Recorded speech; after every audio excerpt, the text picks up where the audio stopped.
सोनं 1258 रुपयांनी स्वस्त, चांदीतही मोठी घसरण.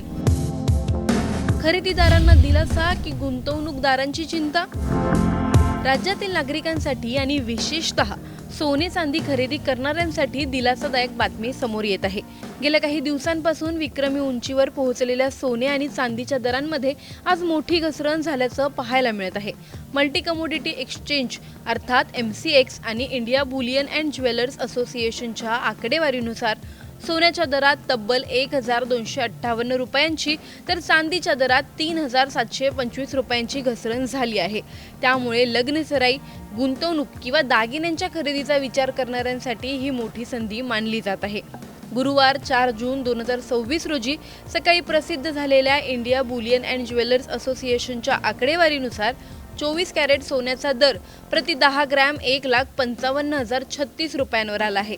कालपर्यंत हा दर 1,56,294 रुपये होता. म्हणजेच एका दिवसात सोन्याच्या दरात 1,258 रुपयांची घसरण नोंदवण्यात आली आहे.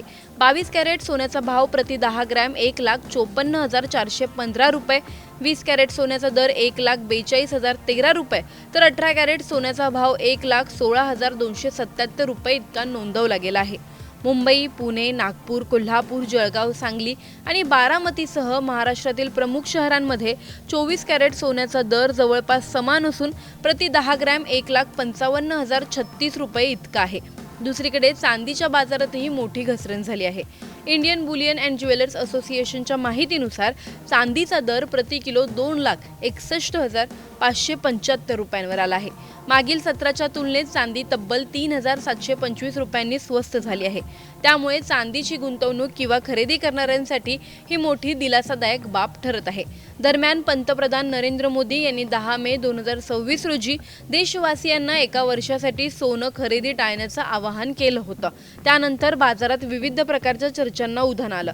मात्र जागतिक बाजारातील बदल, कच्च्या तेलाच्या किमतीतील घसरण, अमेरिकन डॉलरची कमजोरी आणि बॉन्ड यील्डमध्ये झालेली घट यामुळे मौल्यवान धातूंच्या किमतींमध्ये चढ उतार सुरूच असल्याचं तज्ज्ञांचं मत आहे. कमोडिटी बाजारातील जाणकारांच्या मते कच्च्या तेलाच्या किमती कमी झाल्याने महागाईचा दबाव काही प्रमाणात कमी झाला आहे. तसेच अमेरिकेतील आर्थिक घडामोडी, फेडरल रिझर्व्हच्या धोरणांबाबतचे संकेत आणि आगामी रोजगार विषयक आकडेवारी यावर आता गुंतवणूकदारांचं लक्ष लागलं आहे. त्यामुळे पुढील काही दिवसात सोने चांदीच्या दरांमध्ये आणखी मोठी हालचाल दिसून येऊ शकते. एकूणच विक्रमी उच्चांक गाठल्यानंतर सोनं आणि चांदीच्या दरात झालेली ही घसरण ग्राहकांसाठी दिलासादायक ठरत असली तरी बाजारातील अस्थिरता कायम आहे. त्यामुळे खरेदी किंवा गुंतवणुकीचा निर्णय घेताना बाजारातील घडामोडींवर बारकाईने लक्ष ठेवणं तितकंच गरजेचं ठरणार आहे. तुम्ही या घसरलेल्या दरांमध्ये सोनं खरेदी करणार आहात का? पुढील काही दिवसात सोन्याचा भाव आणखी कमी होईल असं तुम्हाला वाटतं का? गुंतवणुकीसाठी तुम्ही सोनं पसंत करता की चांदी? सध्या सोने खरेदीसाठी योग्य वेळ आहे का की आणखी प्रतीक्षा करावी लागणार?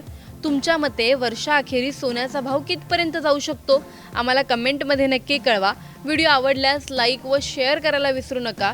तसंच अशा नवनवीन अपडेट्ससाठी आणि माहितीपूर्ण व्हिडिओजसाठी टाइम्स नाऊ मराठीला नक्की फॉलो करा.